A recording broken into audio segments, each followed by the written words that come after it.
Alrighty, yo, what is going on, everybody? It's your boy, Mr. DDG94 here, back with another reaction video. Today, we finna react to the Sitcom guy. Hey, man, make sure I go subscribe to the homie channel. Bring them likes up, the views up, the comments, subscribers up, his channel. And without further ado, we're gonna get right into it. This is the best sitcom of the 2020s, the best black sitcom of the 2020s. But yeah, man, without further ado, let's get right into it.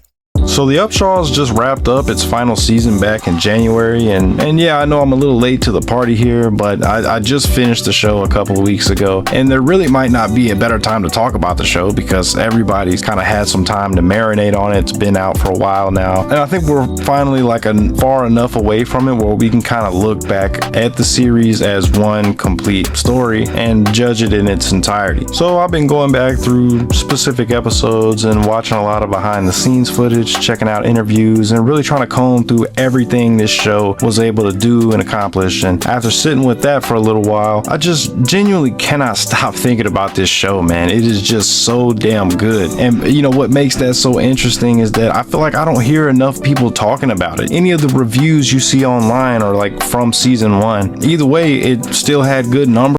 I think it's because it's a subscription based show. It's a show that you need a subscription to watch. And I ain't gonna lie to you, when it comes to them shows that need a subscription to watch, it's gonna have to either be a word of mouth thing or I ain't finna pay no attention to it, bro. I hate to tell you, bro. Now, I've seen episodes of the Upshaws, but I've only seen them in passing. Because you know, when the Netflix is on and you got a little baddie at the crib and you go over to a little baddie house, you know what I'm saying, y'all ain't watching Netflix, if you catch my drift. You's a freaky ass nigga. So I'm watching it, but I'm not watching it. You's a freaky ass nigga. And Netflix would continue to renew it until it reached 5 production seasons, released across 7 separate parts with 60 episodes in total, which I don't know what it is with like the part thing. I don't know why shows do this. One of the only things about this show that I didn't like was the release schedule, but either way, it was given enough notice to put together a proper finale and wrap up the story how they wanted it to, and it also earned 10 Emmy nominations throughout its entire run. And yet, outside of the people I personally know who've seen it, I rarely see the Upshaws brought up in any kind of Twitter posts or YouTube videos or conversations in general about the best modern sitcoms. And I don't want to spend this entire video trying to solve why that is. Some people just don't watch Netflix a lot. A lot of Netflix shows kind of exist in their own bubble. You know, maybe there wasn't enough advertising for this. I know for me personally, if I didn't have Netflix, I feel like I probably would have never even heard of this show. But for the people that missed it, nah, I don't do the subscription based, brother. I live the pirate life. Do what you want, cause a pirate is free. You are a pirate. You're our favorite indeed. Being a pirate is a recipe. Do what you want, cause a pirate is free. You are a pirate. I live that pirate life, my brother. We do shit the Jack Sparrow way over here. If I can't get it for free, it ain't for me. Whatever the reason is, I think that those people genuinely missed out. Never on pay for entertainment. Really special here, because after watching all 60 episodes and learning how this show came together and watching the cast behind the scenes and seeing where every character's journey ultimately ended, I think the Upshaws has a legitimate case for being the best sitcom of the 2020s. And today, I just want to talk about the show in its entirety. And you know, for those people that haven't seen it, there will be spoilers from this point forward. So if you don't want to see anything like that, you don't want anything spoiled, go check out the actual show. And for everybody else, let's just get right into it.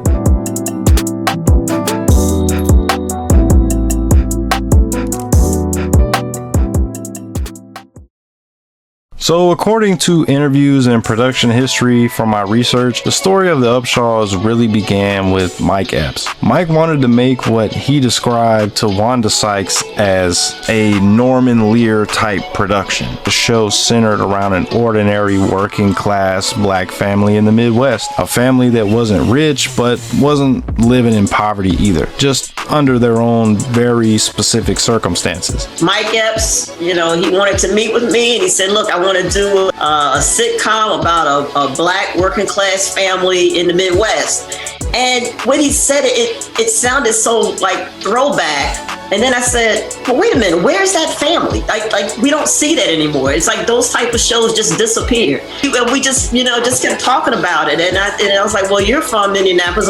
Let's set it there. You know that place. Because that was the key thing for me, is not just to be funny, but to be authentic.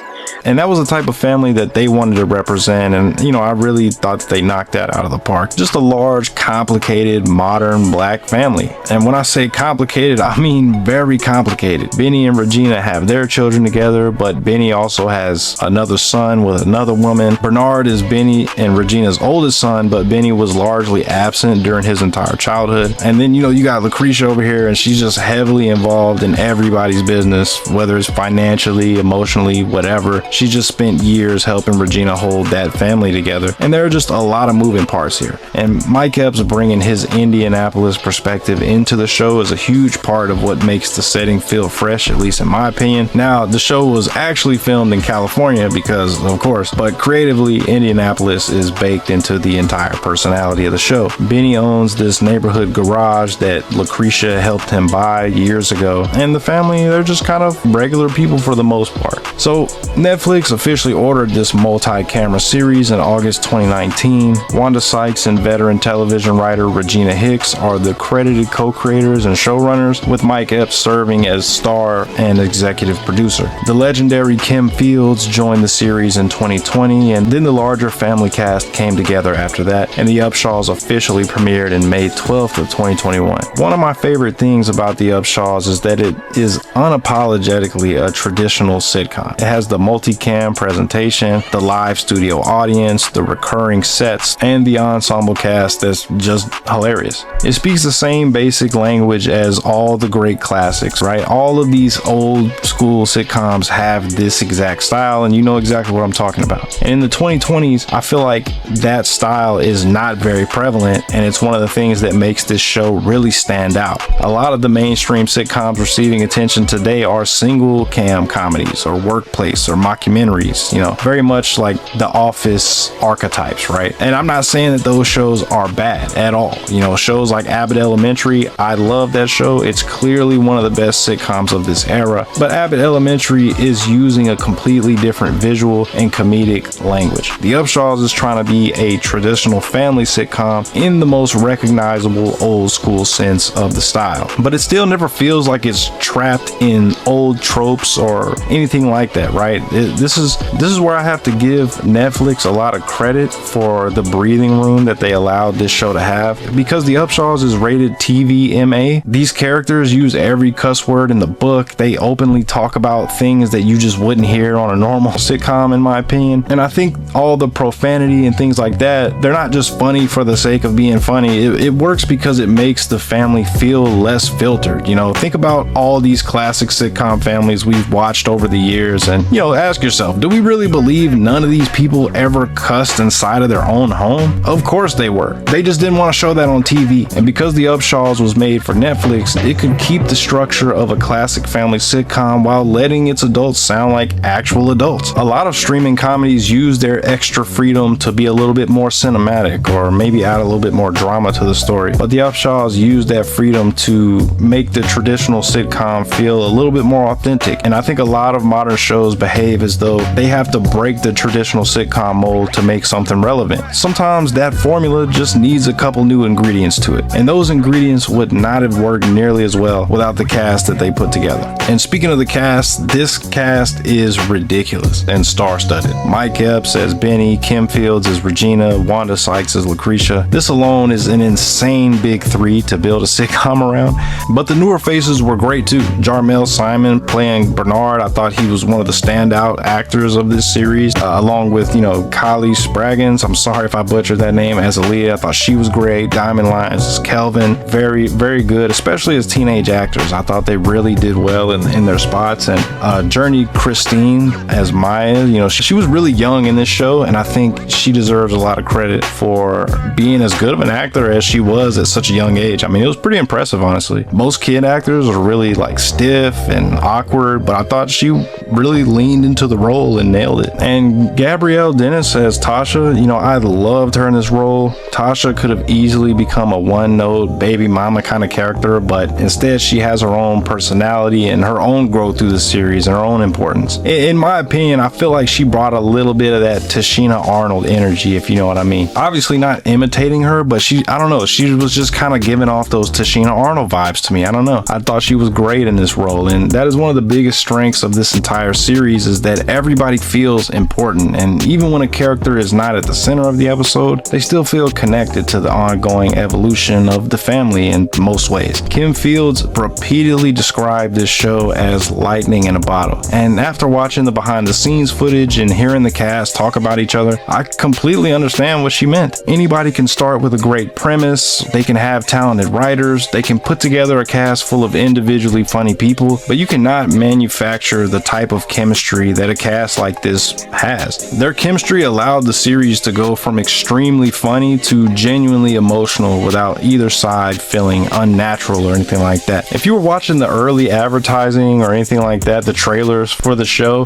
you could easily assume Benny was the central character. But in my opinion, Kim Fields as Regina is the real emotional anchor of the show. To me, the story is largely experienced through her perspective, because she is the person who has spent years keeping this family functioning and raised the children and managed the finances and cleaned up all of Benny's mistakes. And frankly, she spent a significant portion of her life raising Benny too. I mean, at the beginning of this series, Regina's life just feels like it's been placed on hold. She has her own dreams and ambitions, but there's always something else that needs to be fixed, whether it's something with the kids, or it's another bill, or it's another family crisis. But what I love is that Regina's eventual career progression in the show never feels random in any way, right? She leaves her original workplace and then later takes on a role connected to the hospital, and then begins thinking about ways that she can fix the hospital and serve people better. And that desire to improve the community gradually moves her towards public services, and by the end of the series, she ends up as a politician. And the writers do a great job of laying the groundwork across the entire series for this, because as the family becomes more stable, as Benny grows as a person and a father, and as the people around Regina begin carrying more of the load, she finally gains enough room to ask herself what she wants to do. And I'm sure you've heard of this old saying that it takes a village to raise a child. Regina begins the show functioning like the entire village by herself. Well, you know, except for Lucretia, pretty much. Lucretia's helping her a lot, but by the end, the Upshaw family has finally become a village around Regina. And because she no longer has to hold everything up by herself, she can finally chase the life that she wants and deserves. And one of the biggest reasons she finally gets that opportunity is because Benny slowly becomes somebody she can depend on. Now, Benny is a character that does not spend enough time thinking about how his actions affect the people around him. He loves his family, and, you know, nobody ever really doubts that, but loving your family and consistently making decisions in their best interest are not the same thing. Benny has a really bad habit of choosing whatever benefits Benny in that moment and then expecting everybody else to kind of just absorb the consequences. He lies, he takes shortcuts, he makes impulsive decisions. He had Kelvin when he cheated on Regina with Tasha. He was absent during most, if not all, of Bernard's childhood, and his relationship with Lucretia is largely built around the fact that she doesn't want him to ruin Regina's life. She helped Benny finance his garage, and she spent years supporting Regina and the children. In many ways, Lucretia has been the consistent partner Regina needed whenever Benny failed to be one. And yet, this is what makes Benny such a strong character, because Mike Epps plays this character in a way that genuinely infuriates you when you're watching him at times. He's a hilarious character, but there are those moments where you want to jump through the screen and choke him out like Bart Simpson. But Mike also gives him enough charm and vulnerability in certain moments, and those are the moments that make you understand why nobody's completely given up on him yet. So his character journey is not about becoming a totally different person by the end of the show, it is learning that being the head of a family means making decisions for more people than yourself. And the garage becomes a physical representation of that struggle. It's a symbol of his pride, his livelihood, his dreams, and also his failures and shortcomings. And for most of the series, he's constantly fighting to keep the shop open. And then the finale puts Benny through one last test. Apparently, they've recovered some of the money Lucretia's accountant stole from her. More than enough to save your garage. All we gotta do is go down there, flash a couple of fake IDs, and walk out with the money. Where the writers pull off a great fake out. Well, we're led to believe that Benny has once again made the worst possible decision. Just for a moment, it seemed like we kind of lost everything, and I thought we were going to get a bad ending to this series. And, you know, I'm not saying I would have hated that, but it definitely wouldn't have been a feel-good ending. But we eventually learned that we're seeing Benny imagining the consequences of stealing this money from Lucretia and Frank. Oh my God! I ain't getting no younger. Are you in or not? Nope, mama can't do it. Not the same guy. You got to go. And when the real choice comes, he does the right thing. He gives Lucretia and Frank the money. And it's one of the reasons that I love the finale and it works so well, because they're not posing the question of what's going to happen to Benny. I think the question is, who has Benny become? What if we borrow against the house, take out just enough to pay off the loan so you can keep the shop? We're not doing that. It's not right. Selling the garage, come on. You've worked too hard. You've been doing good. We'll start something new. We'll be fine. I'm Benny Upshaw, baby. Yeah, you are. You are Benny fucking Upshaw. We all know that the old Benny would have justified stealing that money, but the Benny we see at the end of the show understands that doing this would implode his entire family. And by that point, he has too much respect for Lucretia and too much respect for Frank and too much understanding of everything those people have sacrificed for him. And we see that he is finally thinking like a member of the family instead of a man who simply happens to be in it. And while Benny's story is about becoming less selfish, Lucretia's journey almost moves in the complete opposite direction, because Lucretia begins the series with almost everything that most people want, right? She's got money, she owns properties, she's very successful and rich, and she often refers to herself as a mogul. Ain't you supposed to be some kind of mongrel? You know damn well the word is mogul. Her problems are vulnerability. Her family is the center of her life. Even when she disguises that love through insults, she is just always investing in Benny's family, because Regina and those children mean everything to her. I mean, she doesn't have any children of her own and she's not married, right? She's basically all in on Regina's life. And that is part of the problem with her character. She spent so much time helping everybody else survive that she just hasn't put any effort into her own personal life outside of business. And then Frank enters the picture. You know, he is somebody that she had a relationship with in the past, and his return forces Lucretia to seriously consider committing to someone outside of her own family. I mean, I can't be with you and have Regina all in my head. You know what, maybe I should call and just clear the air. 30 years and nothing's changed. But she's my sister. And that's why you let her take advantage? Maybe Regina does as much for you as you do for her. I want you and your sister to be cool. But have you ever taken one day just for yourself? Okay. What does Lucretia want today? And over time, that relationship kind of softens her up to that. You know, she never stops being her character by any means. She's always a Lucretia. She's just a little bit more willing to let people solve their own problems. And her true growth in the show is just about allowing herself to prioritize herself. And she ultimately commits to Frank, and they, at the end of the show, they go on a worldwide cruise together. And that's kind of the bookmark on her story right now. But Bernard's story takes that idea of allowing yourself to live in an entirely different direction. Bernard may have the most layered individual journey in the show, even though he becomes less prominent in the final couple of parts. When we meet him, his relationship with Benny is almost entirely built on rage. The only time they see each other is when he's delivering packages to Benny's garage. And of course, that anger is completely justified. Benny was not there for Bernard when he needed him, and the only people Bernard truly trusts are Regina and Lucretia. And in my interpretation, his difficulty trusting other people ensemble is directly connected to that abandonment. So Bernard is very defensive and keeps people at a distance because distance gives him all the control. He also struggles to fully accept who he is, and he's really afraid of people judging him for being gay and stuff like that. But what makes Bernard's story so satisfying is that the show they don't treat his sexuality like the one issue in his life. He gradually becomes more comfortable with himself, and he repairs his relationships, and him and Benny slowly begin to understand one another. And after he comes out to Benny, the writers allow him to continue with his life. His character does not just become permanently frozen around that issue of acceptance. When is something ever gonna be your problem, huh? Send your friend to jail, his problem. Steal mom's money, her problem. Now you'll react, my problem. React to what? You got a gay son. Calvin? I'm gay. So that's why your uniform's always tight. Damn, I wish you hadn't have told me. Yeah, I should have stomped you out the little cheap punch you threw. But I can't hit you now, because it's a hate crime. Damn. That's fucked up. Hey, that's kind of fucked up. Hold up. That's supposed to be funny.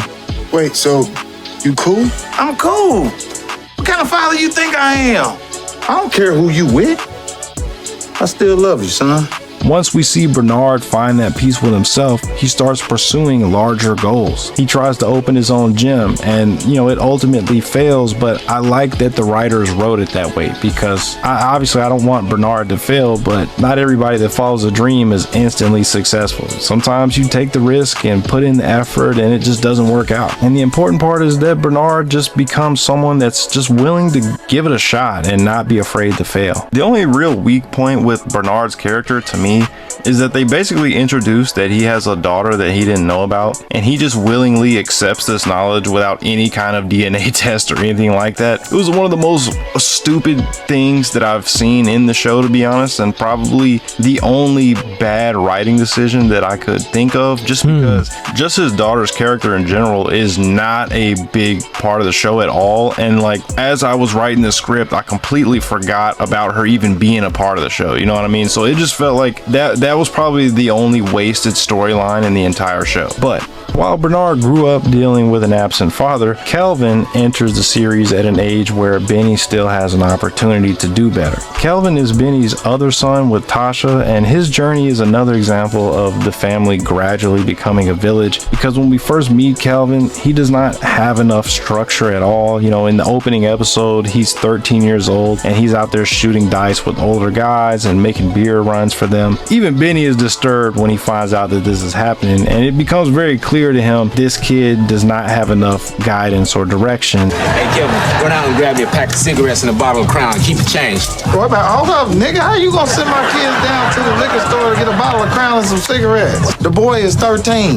Relax. It's my store. They ain't gonna card him. I got weed Well, that makes on the sense. left and regular brownies on the right. Damn. Shit ain't right. But over time, he receives more guidance through Benny and stronger male figures, and being around an increasingly stable family structure, he slowly finds adults willing to invest in him, and that stability changes his path entirely. Aaliyah, on the other hand, also begins the series with storylines that sometimes feel like a separate teen sitcom running beside the adult show. Aaliyah and Kelvin going to high school together gave the early seasons a more traditional family sitcom balance, and you had Maya to kind of be the younger child, right? But in the later portions of the series, the show starts placing a lot less emphasis on these younger characters, and the adult relationships kind of dominate almost everything. And there's no official explanation why, but my personal theory is that because this was a TV MA series filled with all the adult language and subject matter and whatnot, I think viewers that were the same age as Aaliyah and Calvin and Maya probably were not a part of your core audience for this show. And it's possible that the creative team recognized that the adult ensemble was the primary attraction and just decided to put their efforts into that. And I want to be clear again, there's no concrete evidence about that. It's just my interpretation of what probably happened. And even though I understand that the show leaned that way for a few different reasons, I think that something was still lost when the younger storylines became less important, because that early balance made the family dynamic feel a lot wider in scope. But still, the earlier work with these characters characters helps create a strong sense of connection towards them. And even beyond the core family, this show had a great cast of side characters and recurring characters that just made the world feel very vibrant. The moment they walk into a scene, they are scene stealers. And for the Upshaws, 3 of those characters that I want to shout out specifically were Tony, Duck, and Sheila. Mike Esteem, I'm sorry if I'm butchering that name, I'm real sorry, but he plays the character Tony, that is one of Benny's best friends and employees at the garage, and Tony is freaking hilarious, man. Girl just brought in a car, check out her headlights. Man, I'm busy. Let Duck handle it. I was trying to be classy, man. She got big titties. Every time this man appears, he's given something hilarious to the scene, whether it's his weird and like oddball reactions or timing or delivery. He never needs much screen time to make a huge impact. And then there's Duck, played by Paige Kennedy, and Duck is probably my favorite recurring character in the series. He is also Benny's friend and a former inmate who gets out of prison early in the show. It's in the pilot episode, and starts working at the garage with everybody. Damn, Duck, shouldn't we be working out in the gym? You think I had a big fancy gym when I was on the inside? This whole place is an obstacle course. Let's get it. Hey, yo. What the hell? Hey, yo. These my workout shorts. All right, man, I hope you're stretched. Why do you have a shame? Laps. He's a character that's lived a rough life, but now he's trying to filter everything through his Christian faith, and Paige Kennedy does a great job with this character. He has so much energy and just charisma, and his presence becomes substantially smaller as the series continues, and he eventually does just leave the cast entirely. I searched for a reason why he left the show or why he was written out of the show, but I couldn't really find anything official on that. Maybe he was just ready to move on to something else after that period of time, and I guess until somebody involved in the show kind of brings that up or talks about it, all we can do is kind of guess. All I can say for sure is that Duck was deeply missed in those later seasons. The show was still awesome and all that, but he occupied a space that I don't think anybody else was able to replace. And then there's Sheila, Regina's original boss in the show, played by Dana Dooley, and she is unbelievably hilarious, man. That goofy smile she always has, and the way that her delivery. Billy, no. I'm sorry, Regina Upshaw no longer works here.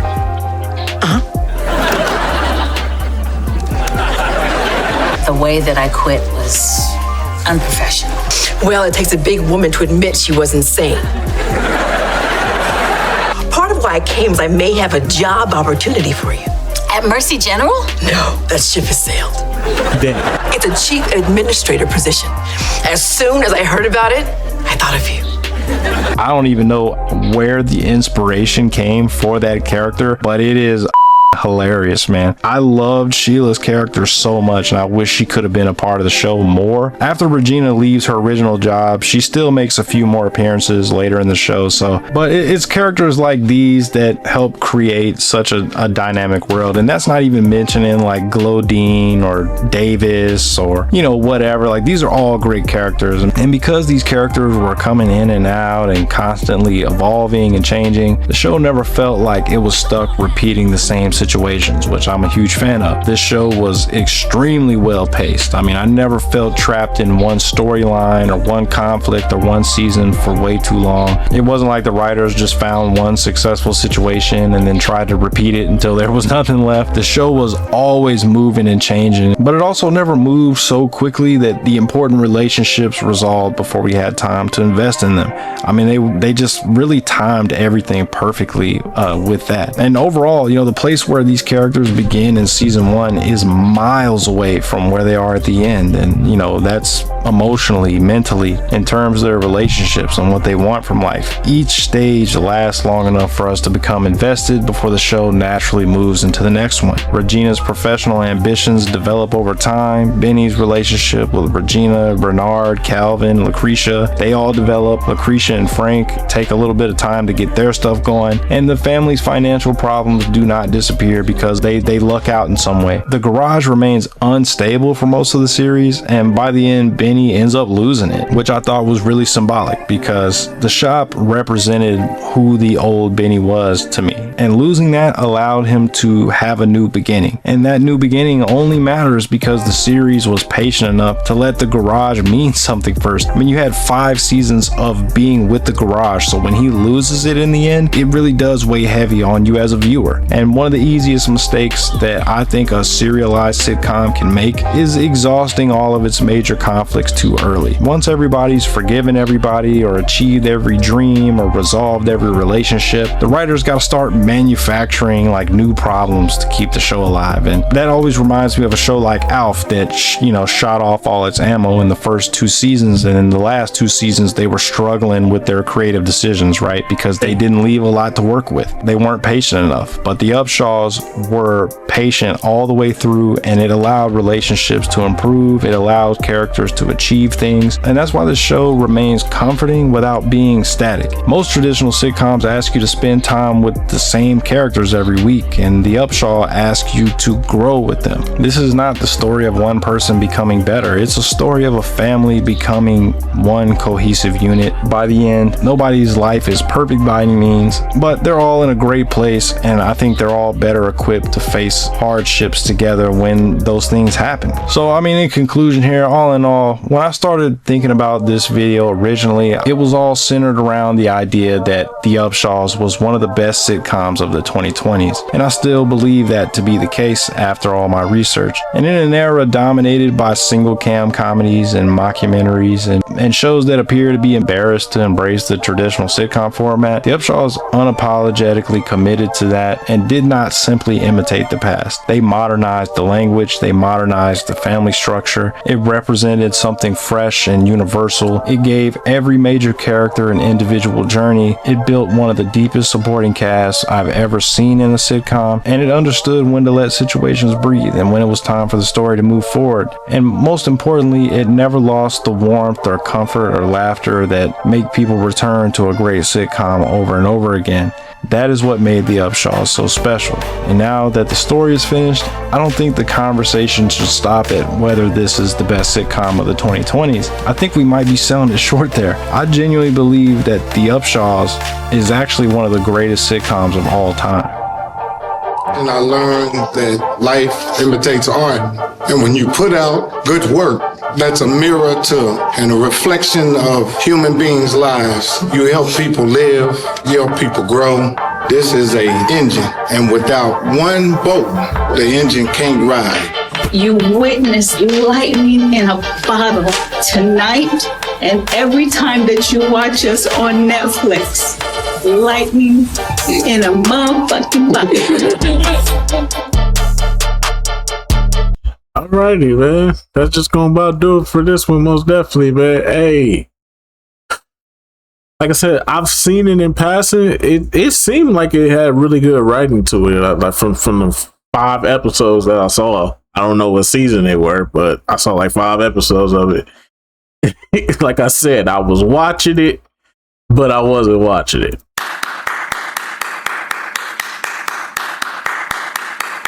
Turn off that light! But for the 5 episodes I see, I was like, this seems like a well-structured thing. And then I saw it, it's a Netflix. Yeah, I lost all interest right there. Like I said, I don't pay for subscriptions. That's not me. Like I said, I live the pirate life. I mean, even though I live the pirate life, I could still watch it for free. But at the same time, I don't know, but it's just something about if it's Netflix orientated, I'm just gonna lose interest right away. But other than that, though, I may look into it though. You know what I'm saying? Might do a For the Nostalgia video in the near future, bro. Oh, speaking of which, For the Nostalgia video, Living Single coming soon this month. My Living Single. Yeah, my Living Single video is coming this month, y'all. I'm just putting a few little touches, a little fixtures on it. The Living Single is coming this month. I guarantee you. It may be at the end of this month, maybe next week. I don't know. But anyways, though, I'm gonna see y'all in the next video. Till then, this is